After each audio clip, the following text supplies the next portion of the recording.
Good morning, FUMA. Good morning, sir. You know, I was asked to come and to speak with you about a topic that is really important to me and in my life, and I hope it's one that becomes important to you in your life.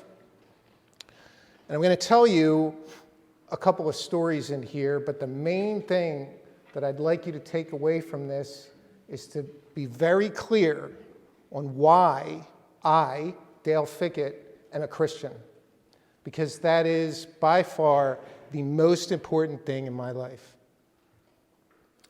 You know, I grew up in a small town along the Jersey Shore.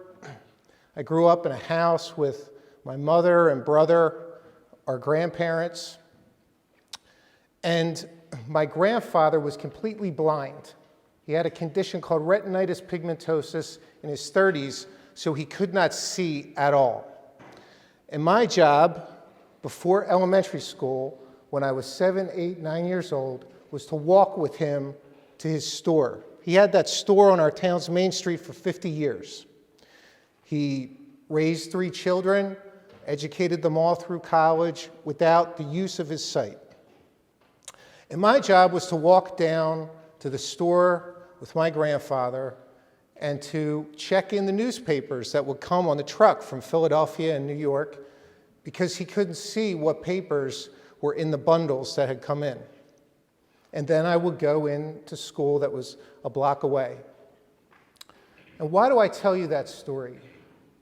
Because at a very young age, I learned 2 very important things. I learned the importance of diligence, getting up early, getting done the work that we had to do that day. He was a big proponent of work comes first. He was also a living, breathing, walking example of fortitude. He overcame this handicap, this challenge in his life that most of us will never experience. We'll never have any idea what it's like to walk around without being able to see. But that was his life. That's what he lived through daily. And I could see how he was diligent and how he overcame that challenge. The other thing I learned at that point in my life was to go to church on Sunday. I was in the Boy Scouts, ended up becoming an Eagle Scout and so forth. I learned a lot about honor and character and integrity. I also learned some very important points. And when I say integrity, that can mean different things to different people, so I want to be very clear on that, because the words that we use really matter. The first thing is tell the truth. If you say you're going to do something, follow through, keep your promises. Be fair to people, be forthright. The scripture tells us that we should treat the other person as we would want to be treated. And I also learned about the value of education, and all those things are very good. That's actually a really strong foundation to build a life on. Those are great life principles.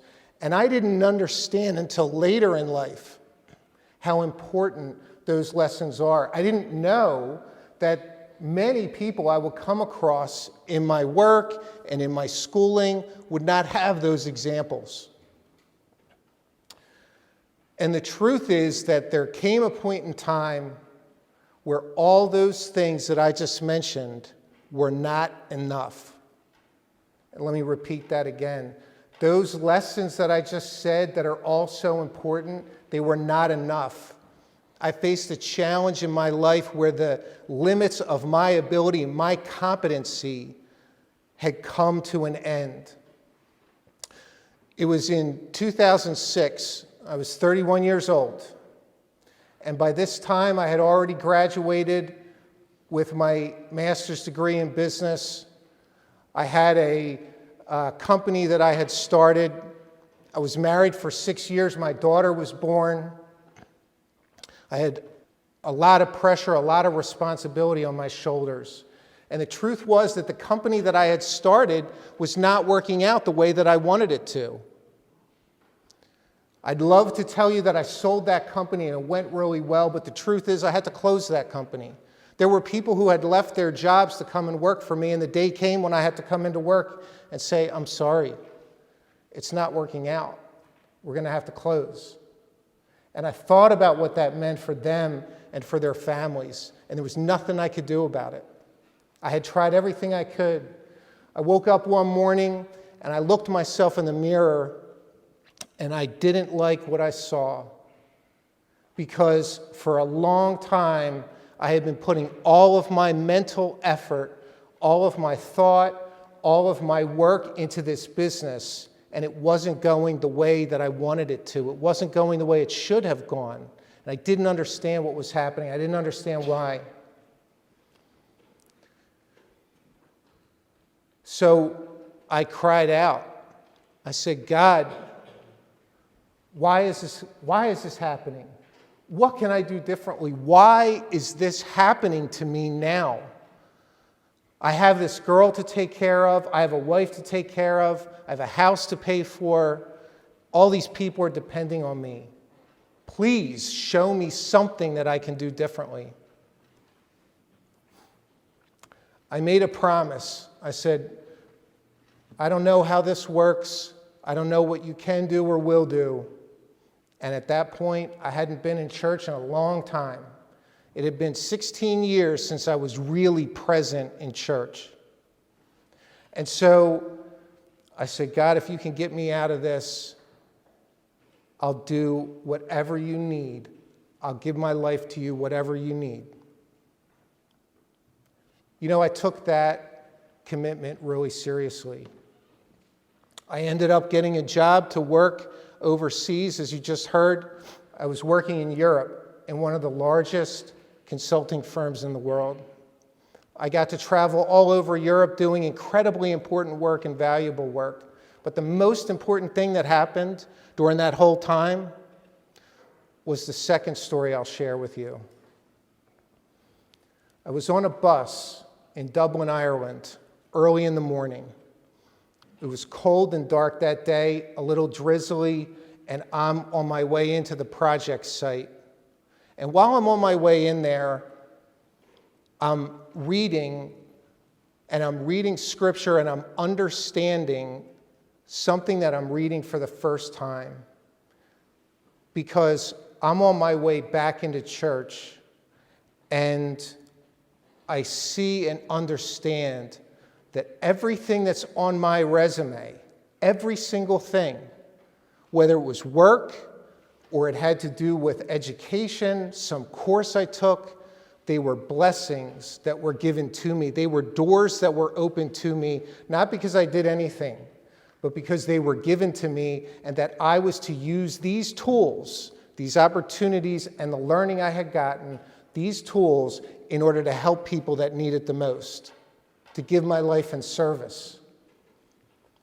That realization changed everything in my life. It meant that instead of going into work trying to make as much money as I could, or trying to look good or feel good, and all of that stuff became irrelevant. It became about, what can I do to give myself and my life and my work to other people, and particularly people who need it the most. Now, when I say that, a lot of people could think, and a lot of people out there do think, you know, Dale, you talk about God, but I don't know. And I want to address that right now very clearly. There are people in the world who do not believe in God. Why? Because they're misled. Because they believe a lie. They believe a lie that it's either science or faith. That is a lie. They believe a lie that says our lives here don't mean anything, that after we die it doesn't mean anything. That is a lie. When you think of God, if you think that He is an enemy, that is a lie. Don't believe the lie. And when you look at all these different traditions, all the different faith traditions, and I've studied many of them, it is only in Christianity that we can say it's not about your performance. It's not about how good you do. It's about the faith that you have in Jesus Christ. His life and death and resurrection is itself an expression of God's love. We can look around the world and see so much pain and suffering and hardship and problems and say, how is it that God would allow all these things to happen? And we have to really think about that, because I can tell you the things that were most difficult for me are now the things which make me the strongest. Right? The things that are challenges and difficulties and obstacles, they have now, through that suffering, made me stronger. So I can stand here and say, I know Jesus was born to a virgin, and he died on a cross because he suffered under Pontius Pilate. And he actually died on that cross and forgave the man next to him. We never know how close we are. The man who was on the cross next to him, he said to him, I will see you today in paradise. Mr. Barrett just shared about something that's incredibly important as well. Christ himself said, I am the way, I am the truth, I am the life. That means that anytime we have any question about anything going on and we're seeking for wisdom and we're seeking good judgment and we peel back all the layers and go deeper and deeper and deeper into these questions and you say, what's there? Christ. He sits there in front of you to say, ask and it shall be given to you. Seek and you will find. So I challenge you in your lives to seek Christ, to seek his wisdom. You know, there are many different questions that come up over the course of our lives. I have 2 beautiful children, and I don't know if you'll have children. I have a beautiful family. I have a wonderful career. I get to touch students' lives all the time and inspire them so that they can go and create new things. I don't know what your passion and mission and calling is, but I do know that through Christ, you will have an amazing adventure that will call of you, it will call from you and out of you every single piece of strength and all of your emotion and your memory and your thoughts and your passion. It will require everything of you to go out and to give. It's not about you yourself. It's more about what you can give into the world. And the problems that you choose to solve, the ways in which you choose to exercise your mind and your body to help others and to serve others is incredibly important. It's incredibly important for your family. It's incredibly important for our country. You know, when I think about what this life looks like now, and I was asked to share about what my life as a Christian man looks like now, I get up early in the morning, and just like my grandfather taught, I still get my work done first. Work comes first. After that, I always start with prayer. I start my morning on my knees so that I remember this day, and that's each day, is given to him from whom I came. After I get through my work, then I have time to enjoy myself. You know, it involves listening to wise men, seeking their counsel, not just one, but many. Also, it involves being a father and being a son, being an uncle, being a brother, being a friend. It means giving of my time to the people who really need it. And so I encourage you and I challenge you to do likewise with your lives. I'll leave you with this thought.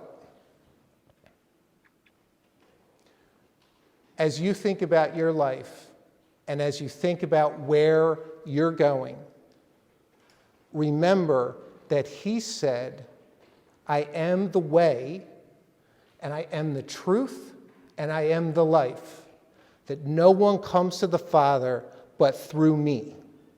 Thank you very much.